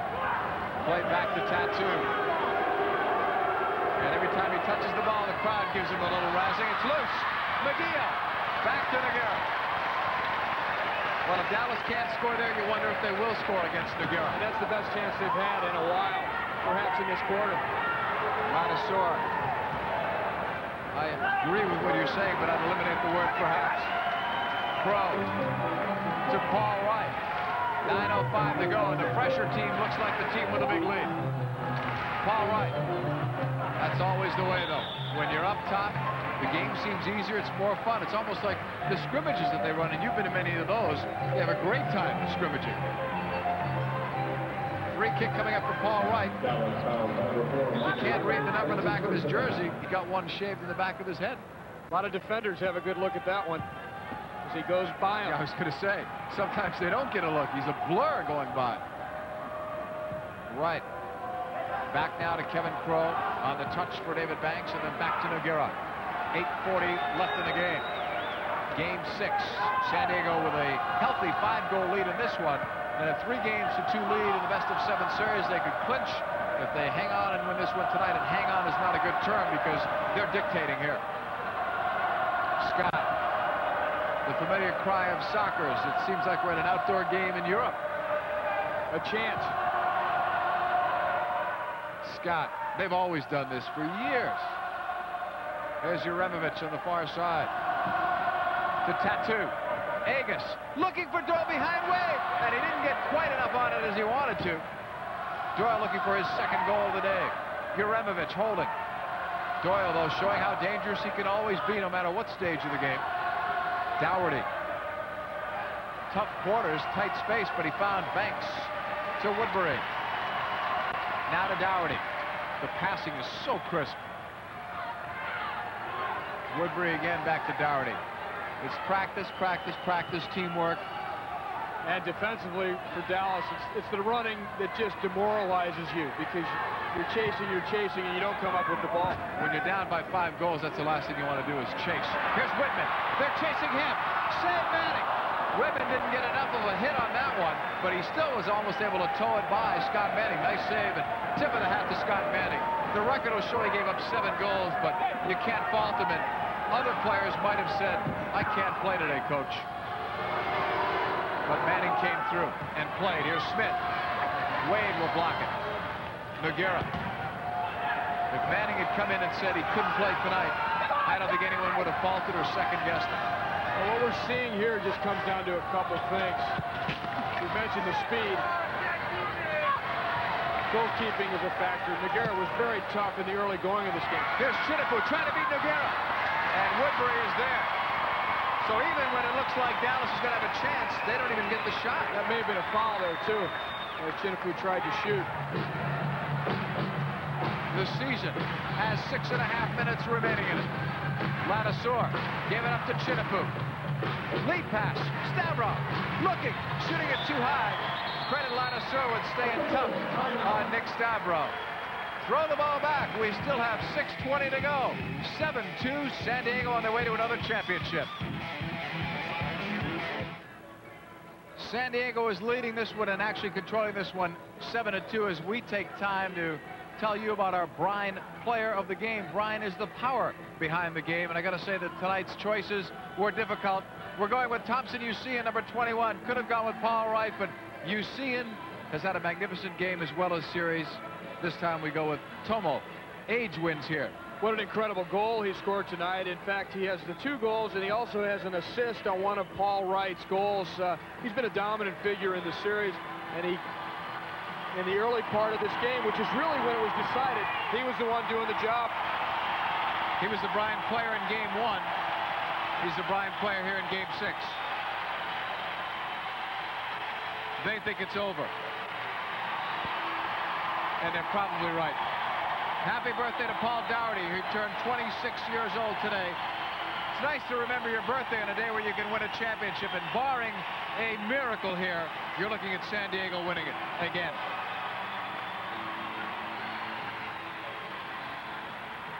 And I think even the people at home in Dallas watching this one recognize that. There's Paul Dougherty, the birthday boy. He could have gone on that quiz show, What's My Line, and no one would have guessed that he was a soccer player. There's no chance, or a professional athlete, but he's been very, very successful. McGEOUGH with Beto, and now Whitman taken down. Here's Stavro to Agus. Agus will be a lot better next year. So will Stavro. For all the playing time they're getting this year, that's a plus for Dallas. And they've been no liability to this team. They've been a real asset to this team, even as first-year players. They wanted a timeout. My gut feel is that they'll go to the 6th attacker, and I see on the bench someone's got the jersey on. Normally it's Kevin Smith. So Scott Manning will go off. As we remind you that this copyrighted telecast is presented by the authority of the Major Soccer League and Soccer USA partners and is intended solely for the private non-commercial use of our audience. Any publication, reproduction, retransmission, and/or the use of the pictures, descriptions, and accounts of this game without the express written consent of the Major Soccer League and Soccer USA partners is prohibited. With Ty Keogh, I'm John Paul Della Camera. We salute Scott Manning. What a series. He came out of retirement twice this year, once to play for Wichita. Without him, I do think that the series would have ended in 4. No disrespect to Hank Henry. He appeared to be overmatched here in the 2 games with San Diego. He was inexperienced. Then he got hurt. Manning comes in, and they shifted, and the team played better in front of Manning, but Manning was a leader as well, and that helps. He added a different dimension to their play in a few different areas. Distribution for one, I think, just playoff experience and leadership certainly on top of it. And he has nothing to be ashamed about, because he made some unbelievable stops tonight. I tell you, Manning has enjoyed himself so much. You told me earlier, with the right deal, he would consider coming back, more than likely, as a backup goalkeeper for someone. There's Kevin Smith, the 6th attacker. One last stand here for Dallas. 7-2, they're down with 5:43 to go. Kevin Smith plays that 6th attacker position about as well as anybody in the Major Soccer. Stavro. Back to Kevin Smith. Neutral zone with a 7-2 deficit staring at him in the face. Here's Chinapoo. Back for Smith. Chinapoo's open. For the moment, Crow will close. Here's Beto. And he put it upstairs. Nice catch. If you're going to look at a couple elements of this game that made a difference, you have to go back to the 5th goal for San Diego. Dallas had come back to make it within 2. Then they score that Paul Wright goal where the Dallas wall did not hold, and Manning was beaten and screened on that shot. That was a big goal that really changed this game. It hurt Dallas so much. Another element that you want to look at in terms of what is happening here, San Diego pulling away, is the lack of Jan Goossens for the Dallas Sidekicks. They don't have his dimension that Usain does for San Diego, which is play with his back to the goal and offer himself as a target so that he can vary their attack. Here's Chinapoo, right side. Tattoo, knocked away by Crow. You think back to Goossens. For the first time in a long while, he had played back-to-back games, but that took a lot out of him, apparently. People thought that the rest might have helped. Here's Beto, because he had a few days off, but apparently it was worse.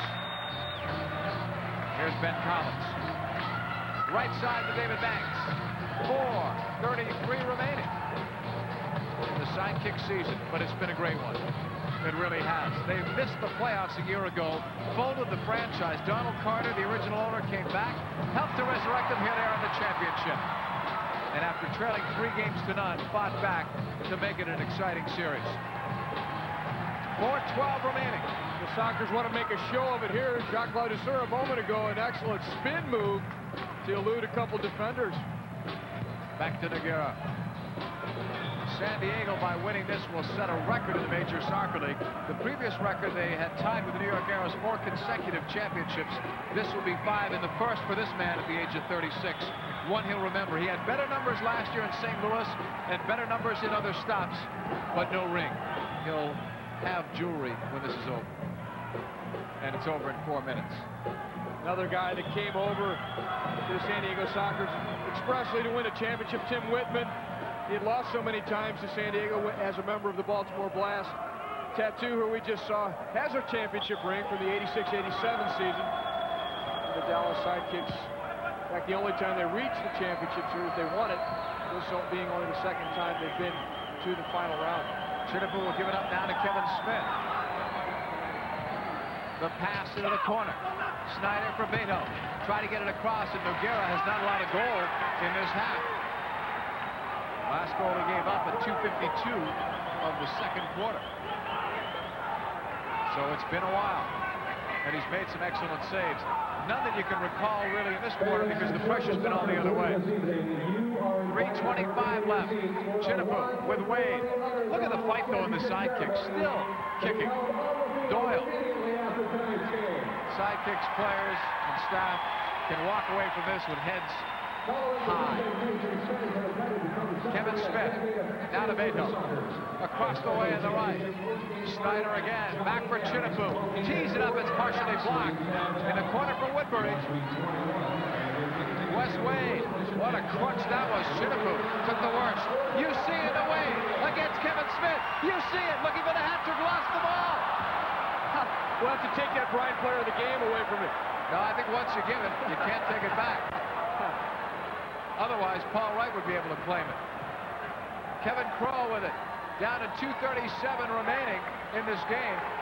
As we say goodbye to Ty Keogh, he'll head for downstairs, and we'll try to get some of the festivities for you when they present the championship again to the San Diego Sockers. So we'll go at solo for the final 2:23 here. Tattoo with it. Now to Mike Powers. Roderick Scott, number 7. Across the way for Tattoo. David Doyle, 19 playoff goals. Roderick Scott against Crow, blocked by Crow and Whitman. When we talk about the fight in the Sidekicks, Sockers have gotten stronger, not weaker as this one's gone. Usain looks for the hat trick. Off Smith and in. He's got it.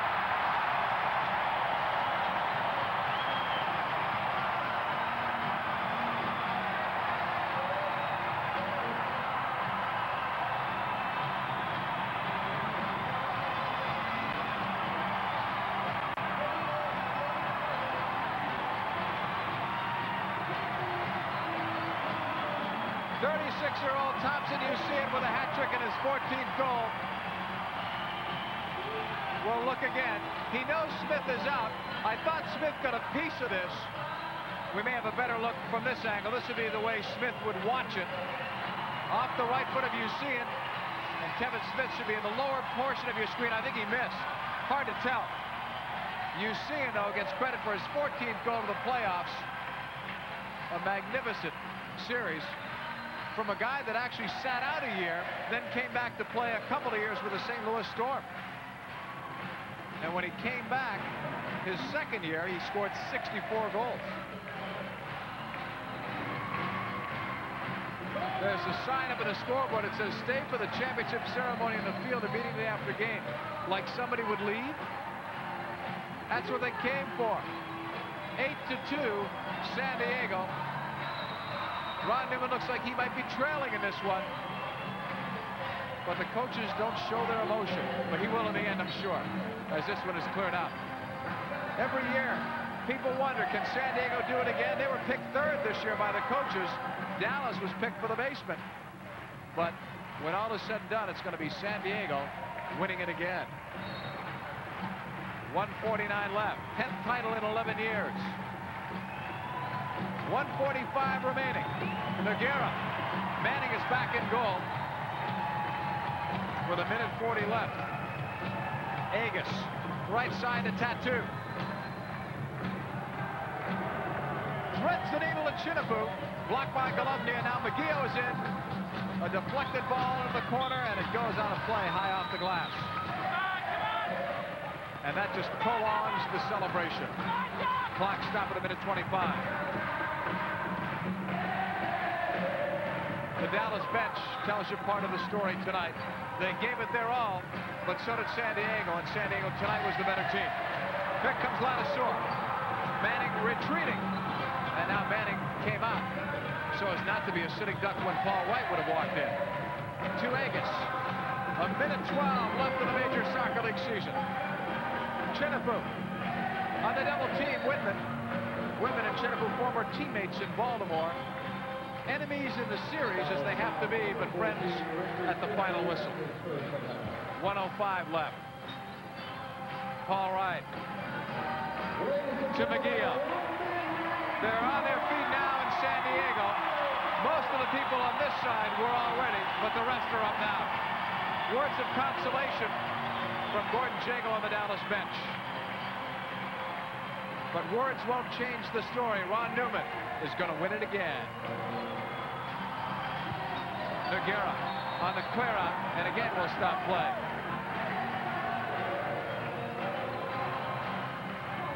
Look at the faces on the San Diego bench, because I'll tell you, he'll change them for next year. There'll probably be 4 or 5 changes because that's the way they always do things. You always have to get better, and Ron Newman probably feels that he could win next year with his team. So he'll tinker a little bit. That's what he did last year. Made several changes, maybe more than people expected, and he won it again. 37 seconds left. Restart for Tattoo. Holding. Shooting it wide. That's a pass, actually, and Doyle couldn't get it. I thought he was shooting, but that one looked more like a pass on second thought. Less than a half a minute to go. Kevin Smith has played his heart out. So have the rest of the sidekicks.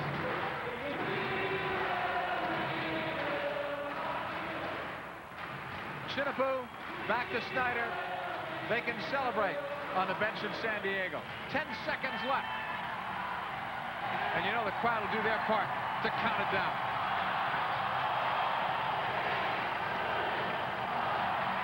San Diego wins again. 8-2. They've got the championship.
Time to go down on the floor. 8-2 is the final of this game, and we will get the championship presentation here in San Diego. Welcome back, everyone, to San Diego. You may get confused by this. What are the green Sidekicks jerseys doing there? They didn't win it. Those are the San Diego players. They have exchanged jerseys, as is a custom in soccer. And somebody's getting a Gatorade bath. Ron Newman, he wasn't expecting it, but that's what it's all about. That championship trophy. And for the 5th straight year, it will go to the San Diego Sockers. In shades of the NFL, Ron Newman just got a Gatorade bath or whatever was in that jug. But he doesn't care. He's happy about it, and he should be. He has now won 10 championships, 2 in the North American Soccer League and 2 in the Major Soccer League. So he owns 10, or he will shortly own 10 championship rings. Fans are still on their feet, awaiting the championship trophy presentation. And then they will shortly announce an MVP and an unsung hero for the overall championship series. That is the beautiful trophy that is going to be displayed by the Sockers. I don't know how they find room for all of these, but they'll manage. Wes Wade being congratulated by Ron Newman. You think of all the players on San Diego. Thompson Usean at the age of 36, his first championship trophy, his first championship ring. Tim Whitman as well, won once with Baltimore, but he's lost 4 times against San Diego. He'll get a win here.